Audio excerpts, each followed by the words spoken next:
Gonna do the don't go about my It's TSM, one sip at a time, breaking the chains that held me blind. I'm learning to live, finding my way, step by step. I'm breaking away with every pore. I'm claiming my life. It's TSM, I'm ready to thrive. Yeah, it's TSM.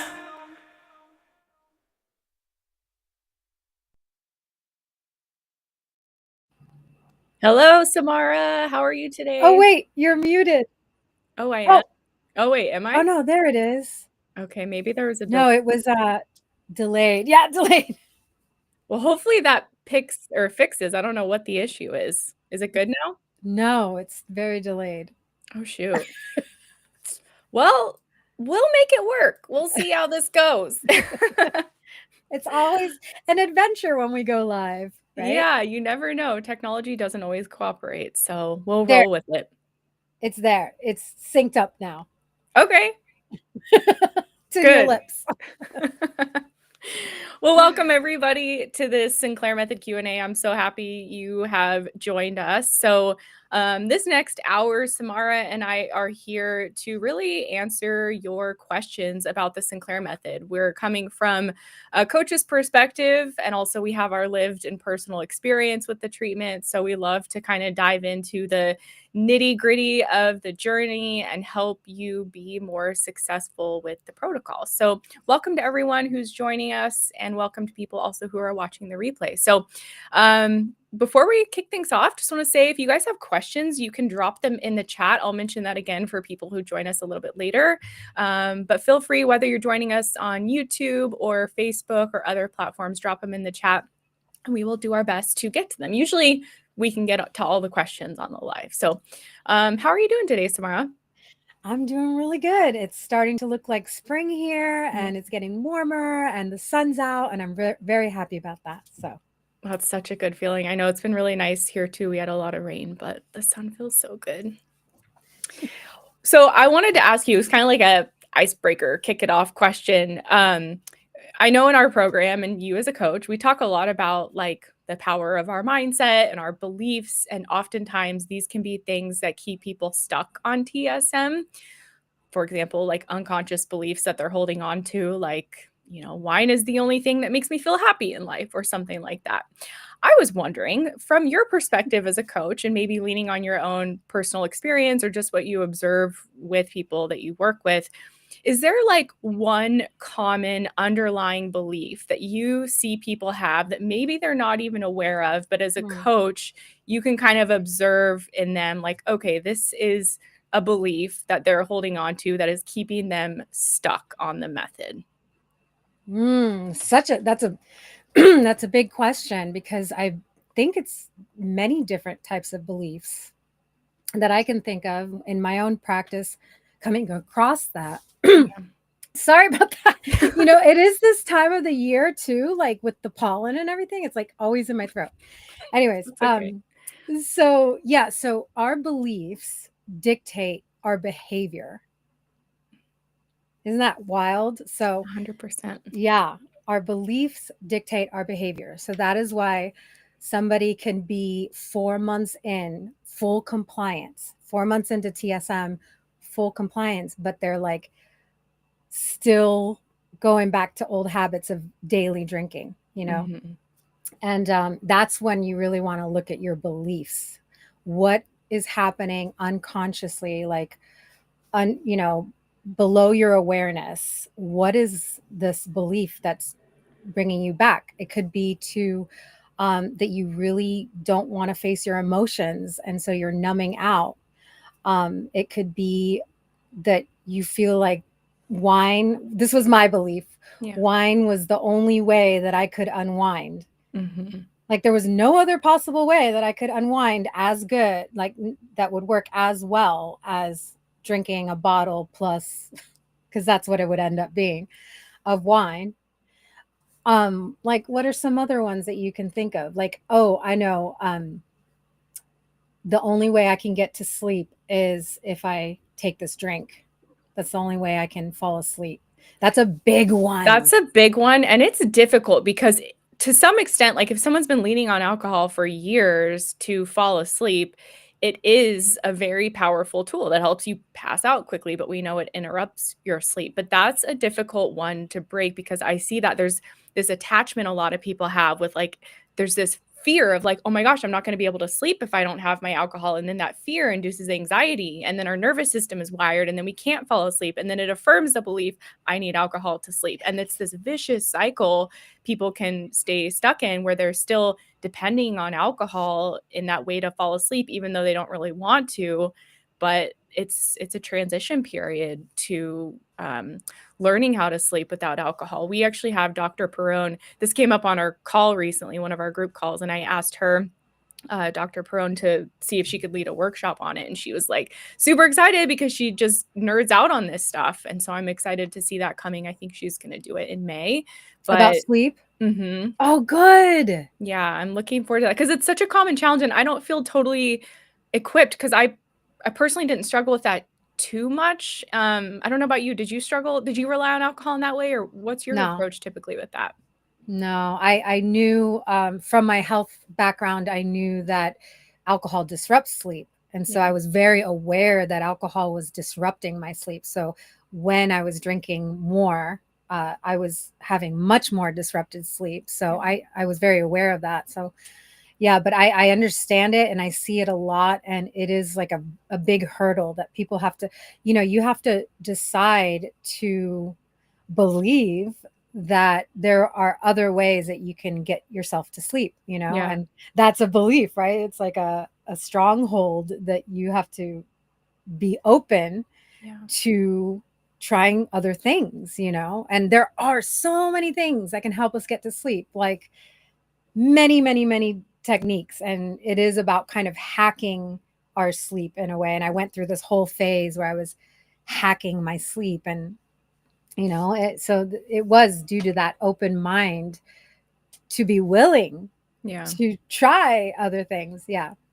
So, And I mean, I sometimes struggle to fall asleep. Once I'm asleep, I'm okay, but I can relate with that feeling of just like laying in bed and your mind is racing and you can't fall asleep. And what I notice, even though I don't drink anymore, those nights that I don't sleep well, the next day I am like craving and eating sugar and carbs. I feel hungover. I don't feel great at all. And it makes me think back to the times when I was drinking a lot and not getting great sleep. How often I wonder, like, how much of my alcohol craving, because that's sugar and carbs, how much of that was just linked to my poor sleep quality. So again, that being stuck in that vicious cycle of drinking too much, using alcohol to fall asleep, wow. then you're not sleeping great. And then the next day, I know you've talked to some of our members who you've worked with them on their craving, I think, right? Where Yeah. trying to understand, is this a genuine craving for alcohol or something else? And I've seen people comment like, oh, I actually had a snack or something and I didn't have a craving anymore. Yeah. um yeah, I don't know if you want to speak a little bit more to that around the kind of blood sugar levels or something having to do with alcohol cravings and needing to eat food. Yeah. So what we've discovered, especially just anecdotally and with my own experience, was or is that all kinds of cravings translate to alcohol cravings when we have AUD, Hmm. alcohol use disorder, when we have a level of that in the brain. Any kind of craving, like whether it's for water, like hydration, food, sugar cravings, it all just gets translated to I'm craving alcohol. Mm. So, it's like almost like we have to dissect the diet and see what's causing these sugar imbalances and how can we balance our sugar better so that Yeah. it's not going on this high roller coaster, highs and lows all day long, so that we can identify, look, maybe I'm just hungry, Yeah. or maybe I just need water. Maybe I'm dehydrated. So Yeah. yeah, I've worked with clients and they've noticed. I've seen amazing um, evidence that all they had to do was eat a meal and then their Yeah. craving went away. So Yeah, and by the way, just welcome to everybody else who has joined. If you have questions for us regarding the Sinclair method, you can feel free to drop it in the chat wherever you're joining from, and we will do our best to get to it. But to your point, Samara, learning to identify, like, is this a genuine craving for alcohol or is it just a craving for something else? It's interesting that everything can kind of get translated to alcohol, I think, because our brain is just hijacked to crave that and it's giving us the most pleasure. So, of course, we're going to want to turn to that. But something that came up in our call last night, which, like, it comes up a lot, but one of our members who'd kind of hit a plateau and was disengaging in TSM in the program for a bit, hopped on the call and she was like, Katie's serious when she says, you have to drink mindfully or you need to do these like little techniques that we always talk about to help, just bring more awareness to the drinking experience and how impactful that is. And we were talking earlier about like beliefs and mindset. And I really think that sometimes on TSM, I did this myself. We look to it like, oh, naltrexone's going to be everything. It's all I need. And mindful drinking, that doesn't really make a difference. Maybe because we've tried it in the past and it didn't work, or like I am drinking mindfully, even though maybe you're not. But part of that is like dissecting that craving and like, should I really keep drinking on an empty stomach or should I have a meal first, for example? And that's a little thing that might seem insignificant and almost pointless in the moment. But as coaches, I know we've observed with people, like our philosophy in our program is like set 1 to 3 small goals this week, focus on them and see like where it lands. And I think that having those small little milestones to consistently aim at, in addition to just doing the Sinclair Method protocol, is where people continue to progress or how they get out of that plateau. Because if we're just taking naltrexone and drinking like we always do without any extra awareness or mindfulness or, just paying attention to our senses in our body or changing habits in little small ways, we're just going to keep doing what we've always done. And oftentimes what happens is naltrexone will work well for people for a while. Sometimes we call it the honeymoon phase, and then they plateau and then they're like, oh, okay, like this is all naltrexone is going to do. I guess I realize now I need to do the work. And that's a lot of what we talk about in Thrive is, and it's not like it's like you're climbing Mount Everest. You have to do all this work and it's going to be defeating and exhausting. It should be fun. I know you and I both like it with like the curious type mindset. I kind of like you make it like a game. It doesn't have to be like work or difficult, but it does require this extra effort to get out of those TSM plateaus. Just wanted to say that because I think that is one of those beliefs perhaps that can keep people stuck is that like, the pill's going to do it all, or mindful drinking isn't really going to work, or maybe they don't even understand what we mean by mindful drinking or things like that. I don't know if you have anything else to add to that. Well, yeah, no, that's so good, Katie. That reminds me of one of our members who, kind of did that for 2 years. He just kind of plateaued and he just stayed plateaued for about 2 years. And then all of a sudden he had like this revelation about mindful drinking and he realized that this was mainly just habit based. His attachment to alcohol was habit based. And then once he started applying this mindful drinking, he really just flourished after that. And he reached extinction like within a few months after that, or a few weeks or months, very soon after. So it's interesting because he was plateaued for a while, for 2 years. And then as soon as he put, some intention behind it, he became, he got on the other side of AUD quickly. Yeah. So, yeah. That's the thing, because I know people can feel really discouraged. I know he was discouraged, and we see this a lot with people where they kind of reach a certain point. Naltrexone has done its job. Maybe they are drinking 30%, 50% less, but they're like, I still don't have that control. I'm still drinking more often or, more higher quantity than I want to be. Right. And there's this real frustration that comes with that, being in that place, and understandably so. But I think that is good news to me because it shows, okay, naltrexone is working for you. It's doing its part. Now, like we always say, how can you meet the medication halfway? And I know sometimes that can be frustrating because maybe we, whether we're aware of it or not, like want the medication to do the work or more work than it will. But it's a really good place to be because anybody can change a habit.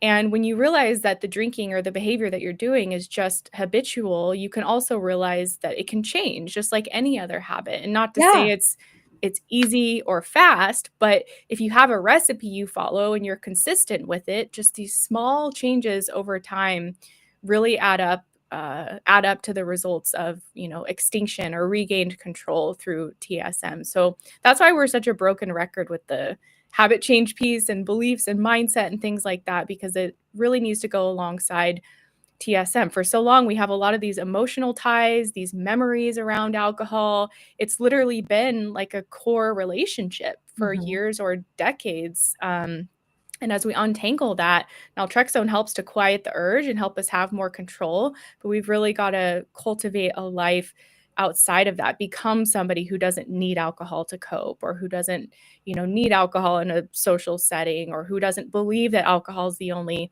fun thing in life. A normal drinker, like I always say, think like, what would a normal drinker do right now? A normal drinker enjoys alcohol like they enjoy ice cream or dessert or going to a play or something. It's just like one of the menu of options with how they enjoy life. It's not like it's not on the top of the hierarchy of pleasure, if you will. And that's the beauty of naltrexone.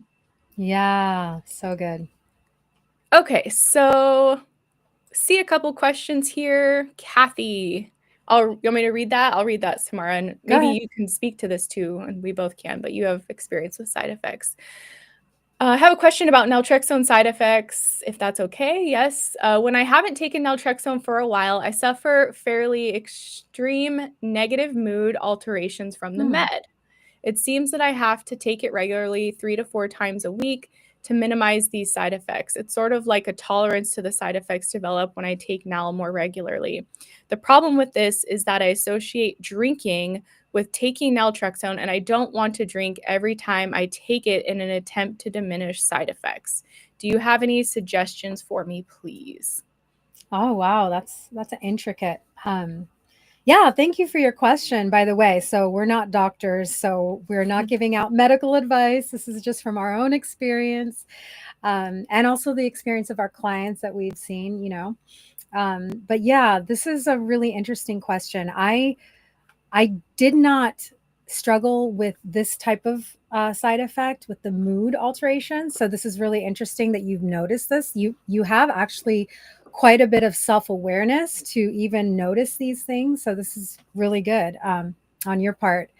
I would say that, I don't know, I decided that I would try this other route to help me not be so prone to side effects when I would take the full dose for drinking. So I would end up researching this other thing called low dose naltrexone. And if you just put that into Google, you'll see a lot of information on it.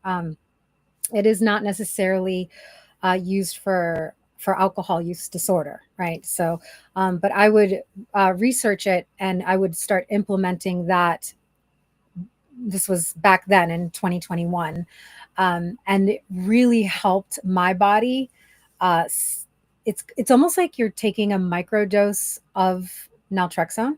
And it would help me stay acclimated to the medicine so that I wouldn't need to adjust all over again every time I would start the medicine up again. And this was already when I was in phase 3. I would say phase 3 of the method. So I was having more and more consecutive alcohol-free days. So they were strung together and I would have more weeks at a time that were alcohol-free. And by the way, by then it was very effortless to have those.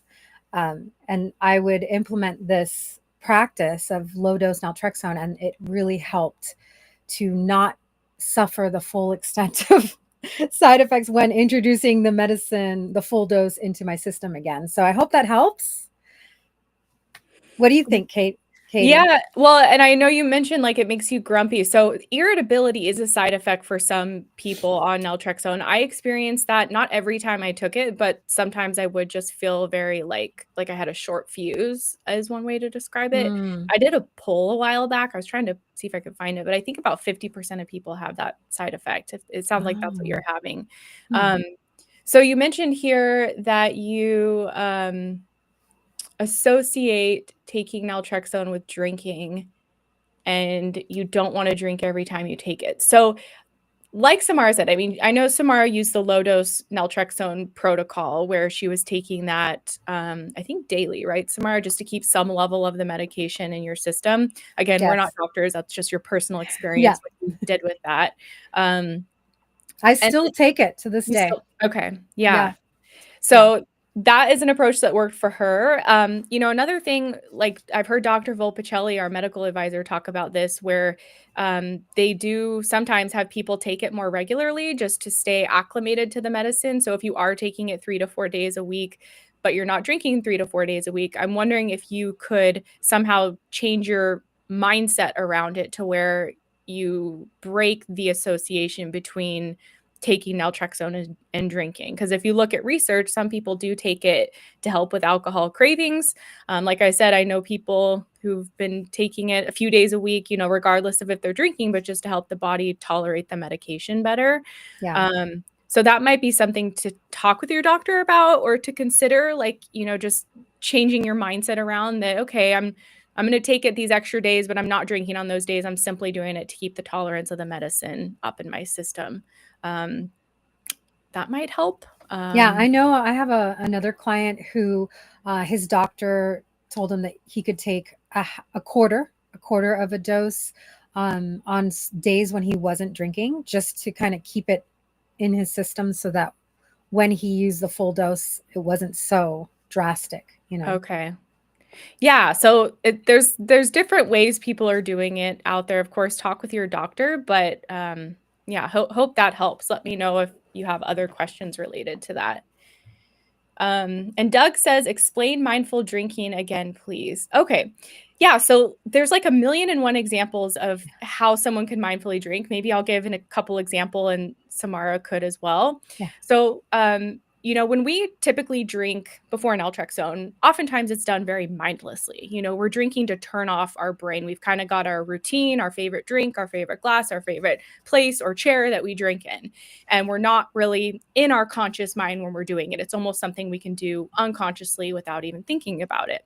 Yeah. And so when people start TSM, oftentimes they're still drinking in that way. They're taking naltrexone beforehand, which is a little bit more mindfulness around their drinking, because they have to plan it and wait an hour and make sure they take it and all of that. But they can still do the behavior of drinking quite mindlessly. They have their bottle of wine, they keep pouring the glass, they're sitting in their chair watching Netflix or whatever the scenario might be. And so when we incorporate mindful drinking into TSM, this is more something people do, I would say, more so in phase 2 of the method, but if you're ready to start it in phase 1, that's great as well. It's really just bringing the drinking experience more to your conscious awareness. So you're thinking about it more critically and with a more curious mindset.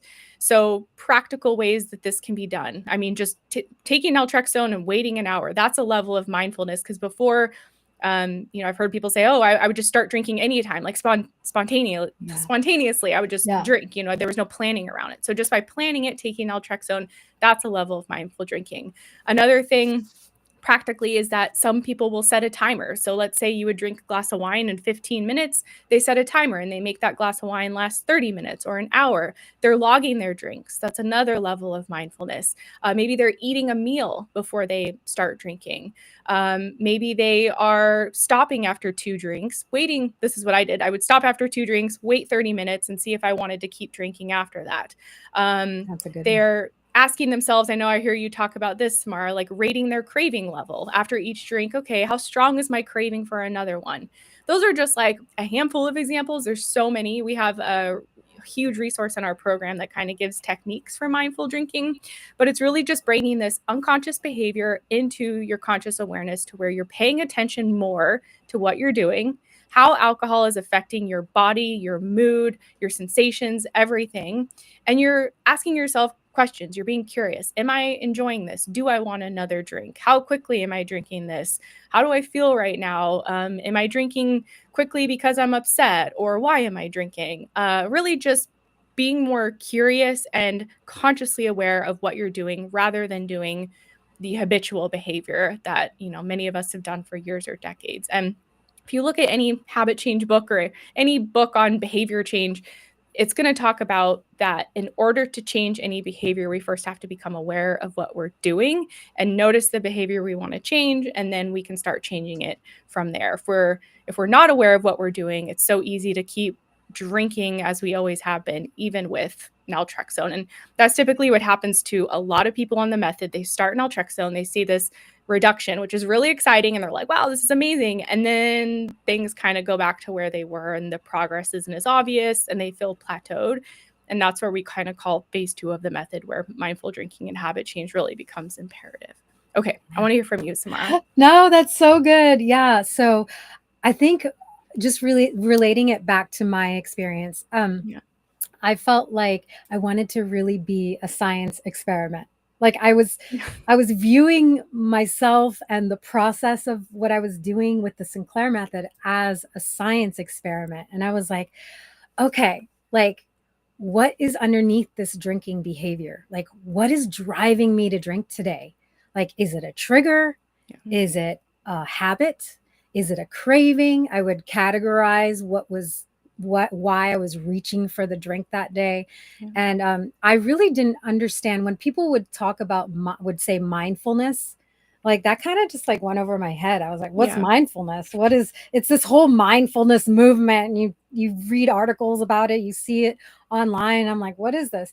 But when I was doing it in practice, it was simply about like becoming an objective observer of what was happening for me in that moment, like with that behavior, with my drinking behavior. I wanted to observe myself, like almost from like above.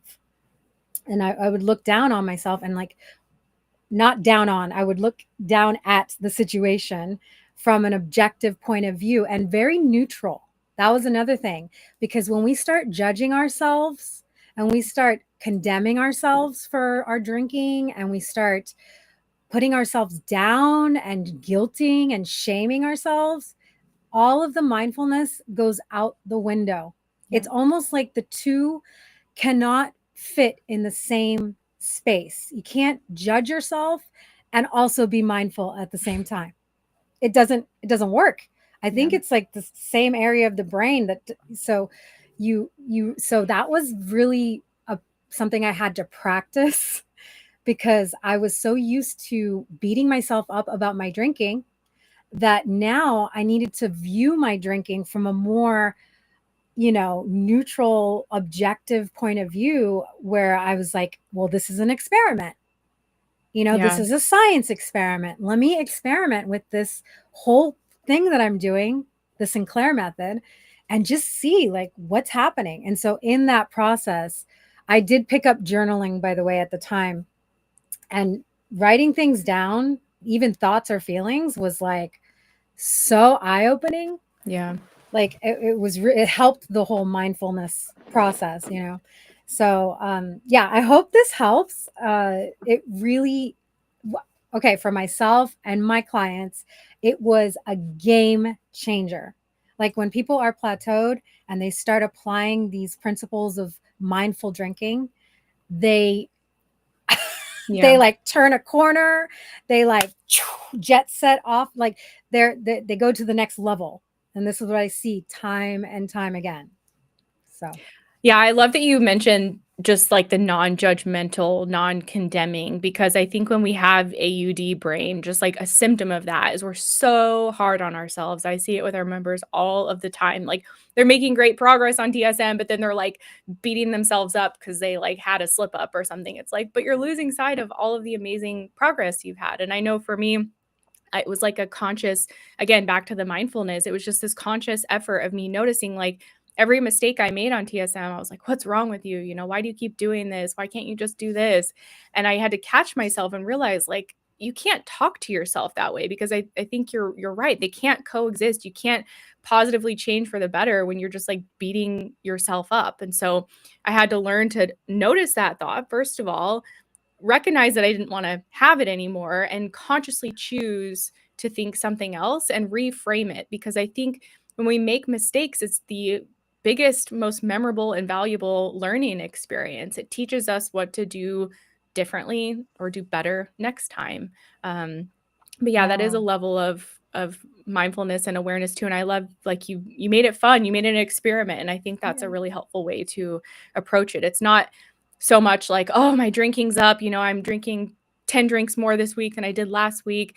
Yeah, the numbers are important. We want to track that, of course, but it's about so much more than that. Like on our call last night, one of our members was being hard on themselves because their drinking had gone up this past week, but they had some other successes as well, where a friend was commenting like, hey, I noticed you're drinking less, and they're having taking care of more like chores around the house that are making them feel good. And so yes, their drinking's up, but there are these other like really awesome changes that they're noticing. So it's not just about the drink reduction. It's like, how are you taking care of yourself better in other ways? What are people noticing about you? Really looking at it more of like a holistic TSM journey, as opposed to just, are my numbers up or down this week? I love that Chris says, let's see, there definitely isn't enough focus on habit change when it comes to the Sinclair method. The majority of the literature just suggests all you need is the pill, but I know from experience it's not true. Yeah, same for me, Chris. I definitely recognize that as well. And I went into it thinking, great, this pill's going to help me drink less. And I think Samara and I have kind of talked about this, where it was helping me drink less. And then a few months in, it opened up like this whole can of worms. And I realized, like, alcohol touches every aspect of my life. And if I really want to be a normal drinker, I've got to change this. And like, there was so much that needed to be kind of destroyed, for lack of a better word, and then like rebuilt from a foundation of someone who doesn't have an alcohol dependence. And so it was humbling for me a few months in, realizing that it's just more than just a pill. And I see a lot of people kind of go through that same experience on the method, and I can kind of spot it when it's happening, where they're like really enthusiastic and excited and seeing the changes, and then they realize, like, when the real work sets in and they're like, oh, okay. Oh, yeah. It's really interesting that you said that, Katie. I literally mourned when I got to that point, when I realized it's not a magic pill and I'm going to actually have to put some work into this. Yeah, I mourned that. I grieved me the too. fact that it wasn't a magic pill. But I think that grieving allowed me to kind of be open to the next phase, because I allowed myself to feel those emotions of grief, that, yeah, this sucks. This is not a magic pill. I'm going to have to do some work. And then I was like ready to do the work at that point. So yeah, I mourned it too, Samar, and I think a lot of us do, because like we talk about relationship with alcohol, it really is like we're breaking up with alcohol as we've known it, like putting it in the friend zone, when before it was like this intimate partner in a way. And there is mourning to that, because we're like, oh, it's not going to be my companion after like a stressful day where I just kind of like have me and my bottle of wine. If we really want to be a normal drinker, we don't do those things with alcohol anymore. Like, our drinking is out in the open. We're not hiding from anyone. We're drinking to socialize and have fun, pair it with a meal, but we're not drinking to get drunk anymore. And sometimes people miss that. They want to just obliterate and turn off their brain and, get drunk once in a while, which, like, understandable. And also, to each their own. If someone wants to have that type of relationship with alcohol, nobody's telling them not to. But I think most people go on TSM to have that sense of control again. And there is a piece of us that we lose when we change this relationship with alcohol. And it is a mourning period. It is difficult to let go of the relationship as we've known it.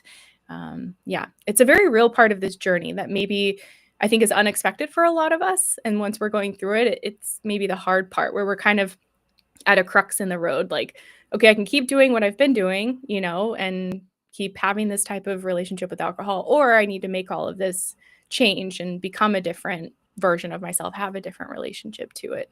And it's a process. It's not easy. So, as we always say, like, give yourself grace through this if you're going through that. Yeah, and that's why we're here, because it's not the easiest thing. And when people get on the other side of AUD, they feel like they've climbed a mountain, like they feel like a huge sense of accomplishment, because it wasn't easy. So it wasn't easy, but it can still be fun and worth it, right? So worth it to try and do this. Yeah.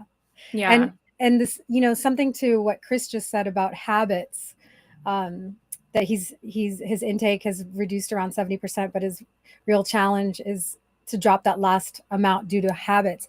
So I had this belief, which it was under my awareness, below my awareness. I had a belief that habits were really hard to break and that they were really hard and almost impossible to build. That was a belief that I was from. However I developed that belief, maybe it was in childhood, maybe it was from my parents, maybe it was just through life experience, but I had this belief that habits are really hard to break. Yeah. And once I realized that I believed that, I went on a mission. I talk about that I was all into this personal development work at this time. And I went on a mission to like unmystify habits, like demystify habits. Like I was like, you know what? Other people change habits, they build new habits. Like, how can I be that kind of a person? And so I like read a book about it. And then I read that book like 2 times. It's a book called Can't Hurt Me, by the way. So good. And then after that, I became empowered about my habits. I was like, you know what? I'm the queen of habit change, so I love it. So like I went from like thinking that breaking a habit was virtually impossible to now I'm the queen of habit change. And I put it on my mirror. I would look at it every day. I'm the queen of habit change. And that was a mindset, right? I started saying it out loud. Soon enough, started changing habits. It was easy. Yeah. Once I developed that mindset, Yeah. And I mean, again, back to those beliefs, like even believing that habit change is hard. And that's understandable because if where you are right now is so far from where you want to be, it just feels like that's going to take forever. That's not possible. But I think one of the things I loved about the habit, I read so many habit change books, which I think are great companions to TSM, like Tiny Habits or Atomic Habits. All of them approach habit change with just tiny, small steps that you do consistently. Like that's how it works. So for people to be aware, even if you still have a really long way to go, the approach is to start small. Do one thing today that's going to help you get closer to where you want to go. It doesn't have to be a massive overnight thing. It's just like, what are the small things you can do and approach them with consistency? But I think to your point, like believing that habit change has to be hard. That again, that can be an unconscious belief like it was for you, or we're not even aware of it. So it prevents us from even starting because we're like, oh, this is too hard. Like, I'm just going to stay where I'm at. But I love what you said, kind of looking for evidence of people around you or other people. Like, well, if they can do it, then I can do it. And that can be helpful just to get us out of our own stinking thinking loop and start to, imitate or emulate people around us. That was really helpful for me. Like, my husband doesn't drink when he's upset. In fact, he has a clear boundary around alcohol where he specifically does not drink when he's upset. Like he's adamant about that because he sees how there could be a link between coping and alcohol. And so I'm like, well, if he can do it, how can I do that? And so, wow, that's so cool to see a person with a totally different mindset around drinking. It's like that normal. I used to call it the normie, the normie. I was always like, how do I become a normie? Like I really want to be a normie. How do I do it? I know. Same. Let's see. So Barbara, I got to go to your earlier question because you were talking about how you're drinking less, but your sleep hasn't changed. And your follow-up question is, I was hoping I would have much better sleep without so much alcohol. What are your thoughts? Where's the other question? So I've been on naltrexone for 2.5 months and use alcohol for sleep sedation. I have reduced my alcohol intake to every other day and restricted to 4 ounces of wine when I do drink. Sleep unchanged. I was hoping I would have much better sleep without so much alcohol. Thoughts? So I'm curious when you say better sleep, like what's happening to your sleep? Are you struggling to fall asleep? Are you not staying asleep? What is going on with that more specifically? Or are you waking up not feeling rested in the morning? I would be curious to understand more. And, I'll just say from my personal experience and what I've seen with others that there can be this adjustment period to where, it takes time for us to get on a, healthy sleep routine. the longer someone's on the Sinclair method, I know you haven't been on it for long, but we had some members on our call last night who aren't drinking very much at all anymore. And they're saying, oh, even if I have one glass of wine, I feel it the next day, it interrupts my sleep. So I don't know if that's what's happening with you. For me personally, I remember I had to sleep a lot when I was on TSM. Like I was just tired a lot. And I kind of attribute it, like looking back, to the fact that my body had been abused by alcohol for 10 years. I didn't sleep well for 10 years because I was sleeping, going to bed drunk. So I slept a lot, just thinking my body needed it. So I don't know if that's what's happening with you. I would guess I would be curious just to understand more, or if it could be hormone related. I know sometimes, especially for women going through different hormone changes, I don't know if you were using alcohol to sleep before, if it was causing you to like fall asleep more quickly. And now that you're not using it, you don't feel like you're falling asleep as quickly. Yeah. Anything you want to add to that, Samara? Yeah, there's so many different reasons why, Yeah. it could affect sleep. This is something I learned in my own life with sleep. Anytime I do a drastic change in like my diet or nutrition, or like with TSM or any kind of, it throws off my circadian rhythm. And then there's an adjustment period of about a week and a half to 2 weeks where I'm just like not sleeping well. So I don't know if this pertains to your situation. I just know that our circadian rhythm is really, really delicate. And so then I start doing all the things that I know to do. I go outside, I ground on the ground, like on the grass with my feet. I get sunshine, 15 minutes worth at least. Yeah. I'll do magnesium and vitamin D3 at night after dinner. And that's supposed to, so it's kind of like protective ways to try to get myself back into the circadian rhythm that I'm used to. So yeah, it is tough. And I had to kind of view this whole sleep thing, like I said earlier, like kind of hacking it, like what can I do? Lower the temperature in the room to 68 degrees, like total darkness, like not even any electronic lighting. I cover my little lights with tape. Like I cover everything. I use a mask. And there's so many things that I do through just to get good sleep. And even with all of those things, it's not perfect. Sometimes I just don't have good sleep. It's just like part of the time of the month, or anything. So I feel you, Barb.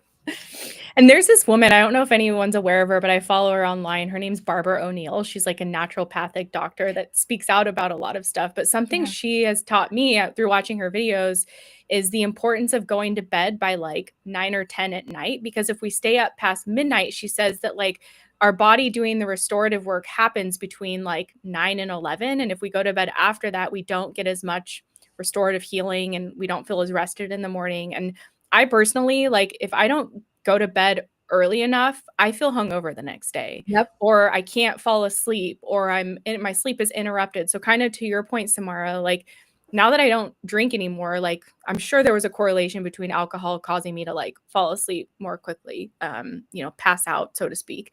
But I am super sensitive to sleep, and I guess realizing how important it is for health and like those sleep hygiene things that you hear people talk about, like not looking at the screen before bed and having that routine where it's really calming, taking supplements or whatever. Those things are really fundamental and vital to me for getting good sleep and going to bed at a reasonable hour. I used to stay up till 1, 2 in the morning just because I love to be a night owl, but I would feel awful the next day and then crave carbs and just honestly feel hungover and feel terrible. Yeah. And so it's something I'm still working on, but it's something where I'm like, I need good sleep. Otherwise I just can't function the next day.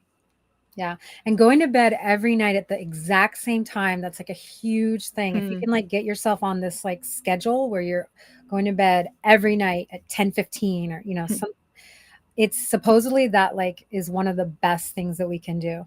Interesting. Yeah. Yeah, I'm not perfect at it at all, but it's something where I notice like it's self-sabotaging for me when I stay up late. Now that's how I don't sabotage myself with alcohol anymore. I sabotage myself with staying up too late and scrolling social media or something. Oh my gosh, yes. Okay, so Gabe has a good question here. Your doctor prescribed you naltrexone without any mention of TSM and said it would help with cravings. My big question is, will naltrexone make me not enjoy other pleasures in addition to alcohol? So first of all, most doctors don't know about TSM, so I'm not surprised that she didn't know that. Naltrexone, if you look at the research, it has been shown to be an anti-craving medication. So some people take it every day to help with cravings. I get comments like since I started making videos on TikTok, I reach a lot more people who are taking naltrexone daily, and they're like, "Oh, it helps me stay sober. It helps with my cravings." So Mm, I used to believe that TSM was the one and only way to use naltrexone, mm. and I still believe perhaps it's one of the most effective ways because it leads to pharmacological extinction. But I can't deny that there are so many people out there benefiting from naltrexone as an anti-craving medication. But to your question of will it block or prevent other pleasures, I appreciate how Dr. Volpicelli has described this. He's our medical advisor, and he's been a naltrexone expert for decades researching it. He kind of talks about our pleasure center in our brain being more like a symphony as opposed to like a one instrument band. So, yes, we're blocking some of our pleasure centers or the opioid receptors to be more specific, but there's a lot of other pleasure centers and receptors in our brain that are not blocked. So, with naltrexone, especially if you're taking in that targeted dose with alcohol, you're blocking one of your receptors, but you still have lots of other receptors that are there to receive and experience pleasure. So his thought really is that no, naltrexone will not prevent pleasures from other things necessarily, but there are some specific things that he saw in his research where if someone liked like really really spicy food that's super hot, they might not like it as much if they're on naltrexone, or if they did like extreme sports like marathon running, they might not enjoy it as much. So it's kind of like these pleasures that can also be painful. That's what he saw in his research. So the main kind of consensus out there from what I've seen is that no, it's not going to inhibit other pleasures, especially if you're following TSM and just targeting that dose around the alcohol. Like if you're going to the gym in the morning and then you're drinking at night and you're taking naltrexone, it wouldn't correlate with like blocking your enjoyment from exercise. Naltrexone is used to help people with sex addictions. I have an interview on my channel with a guy who used it for alcohol and benefited from that. So sometimes people want to know if it's going to impact the pleasure of that. I haven't really heard anecdotally from people. So I don't know if that's like your question that you're concerned about, but that's my 2 cents on that. Anything you want to add to that, Samara? Yeah, no, that was so good. I learned something new. Thank you for sharing that about his stance, what Dr. Volpicelli says about all of this. I'm really cool about the symphony. Yeah, I noticed for myself, it didn't take away the pleasure of having social experiences on naltrexone because, I would either drink at home or I'd drink at an event or out with friends. Always compliant, taking the medicine. I worried that it would mess with my having fun in a social setting, but it never did that for me. And this is my own experience. Yeah. In fact, I think I had more fun because I was in more control over my drinking, Nice. and I wasn't so fixated on the next drink, the next drink, the next drink. So I could actually like relax and be present in conversation with friends and family, and like it made things more fun. Yeah. So that was just something from my own experience on the Sinclair method. It didn't seem, but I was strategic, and I really was doing the Sinclair method. I wasn't taking the medicine every day because I had this belief that, after reading the book a couple times, I didn't want to block my receptors every single day. So I was very strategic about it. And I think that helped. I think that helped me get the most out of the medication in this very targeted way. Yeah. Yeah, and I know we've talked about more recently like the pharmacological enhanced learning, which is talked about in the book, The Cure for Alcoholism. Where is it? It's right And so, sorry, I got a new camera, so I'm like struggling with where things are. there. Oh, there it is. With what Samara was talking about, and it talks about this in the book, but like when you target naltrexone with the alcohol, you're really just targeting the alcohol. And like you said, same experience for me, Samara, where you're like, out socializing and you're actually a better friend because you're not just chasing the buzz. You're not getting that huge reward from alcohol. So you're kind of like more present, if you will. But then on the days you're not drinking, your brain is ripe for learning new behaviors like 48 hours after you've taken naltrexone because your receptors were blocked by naltrexone. Now they're unblocked and they're super sensitive. So if you go work out or do pleasures on those days, the theory behind David Sinclair's research is that those things are going to be more rewarding, more pleasurable. Your brain is going to be ripe and ready for learning new pleasures. Because the receptors have been upregulated and are super sensitive. And so that's another kind of benefit of TSM is the longer someone's on the medication, they're not drinking every day most of the time. They progress along and get more alcohol-free days. And then they don't always have the medicine in their system and they can teach their brain other pleasures and rewards. And at the same time, not getting the same pleasure from alcohol. So it just stops seeing alcohol as this like peak pleasure and it kind of balances out where it comes like, online with other pleasures. Like it's just one option of many. Yeah, I like to say that the whole process of TSM helped me. Like alcohol was on a pedestal, like it was all the way up here as my top priority, even though I didn't want it to be, right? Yeah. But it was there. And so little by little, it just kind of went down the priority list, down to like a normal way of doing alcohol. Like, it was down, my friends and my family and other activities were higher now than alcohol was. Yeah. It's just an option. Like I could drink or, I always remember this client who she was like an avid reader before her AUD kicked in and she just like loved to be in a bath and read a book. And she lost that because her drinking had taken over and you can't really read and comprehend a book when you're drunk, obviously. And she was telling me the story of like, oh my gosh, I'm at this point now where like I was thinking about drinking, but when I thought about it, like a book in a bath sounded so much more fun. And so to me, like that tells me she had been drinking on naltrexone long enough, but also exposing herself to these other pleasures where her brain was remembering, hey, let's go read a book. That sounds like more fun because alcohol, you're like, yeah, it's not that fun anymore because you're not getting the same reward. So that's why, alcohol-free days become really important and intentional alcohol-free days too, where we're going out and doing things we really enjoy, whatever that is. Yeah, no, the enhanced learning aspect of the Sinclair method is not talked about and it's not not talked about enough. Yeah. And it's not widely understood. If people really grasp this concept that you are enhancing your learning, your brain wants to learn things that it gets pleasure from. So, and when you repeat that, right, your brain starts prioritizing those healthy behaviors. Like let's say you want to teach yourself new healthy behaviors instead of drinking, you would have those consecutive AF days after an extinction session.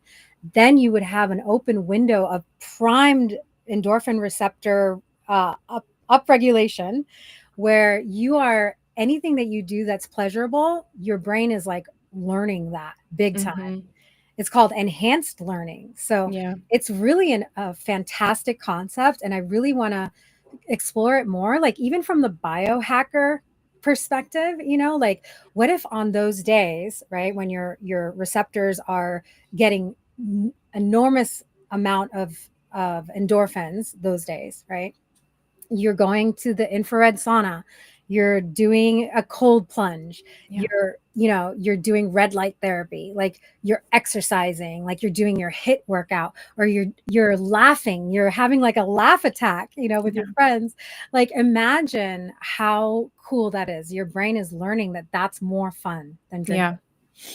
Yeah, very well said. And it's like this process of TSM. A lot of people master the part of drinking on naltrexone. So that's unlearning something in your brain. But what are you going to replace it with? What are you going to give it to learn outside of that? And so we learn to lean on alcohol in so many ways. We've got to learn to lean on other pleasures and rewards and coping skills. And it's not necessarily an easy transition because alcohol can still seem like the easy choice since it's just our habit and we, get the huge amount of reward from it. But with consistent practice and being strategic with it and having that mindset that like, I need to teach my brain new things. Like otherwise I'm going to be stuck in this habit of drinking forever. And so having that mindset that you're not just like having an alcohol-free day for the sake of having one. You're having one and you're going out and doing something fun, going to a movie, getting ice cream, exercising, whatever it might be, but you're intentional with it. And that's when your brain learns and remembers other pleasures. And again, not getting the same pleasure from alcohol. So it's going to start to prefer these other pleasures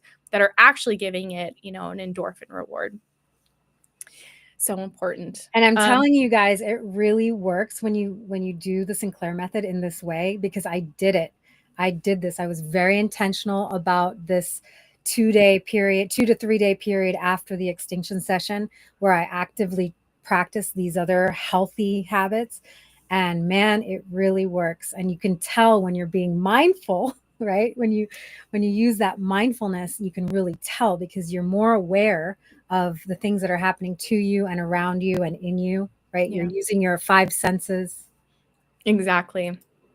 Yeah.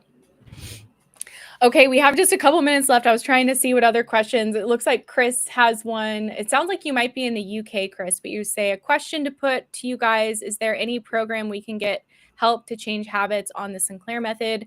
That's what we do at Thrive. We help people meet the medication halfway to change habits and behaviors and lifestyle around their drinking. We have lots of support resources, videos, live groups, community. You can learn more at thrivealcoholrecovery.com. We are available worldwide. So if you already have naltrexone in the UK, we would love to support you. If you still need naltrexone, you might want to consider reaching out to Bruce and Matt at rethinkdrink.co.uk. They also have a Sinclair Method program over there for people in the UK. Okay, someone actually on Instagram was asking, how do you define full compliance?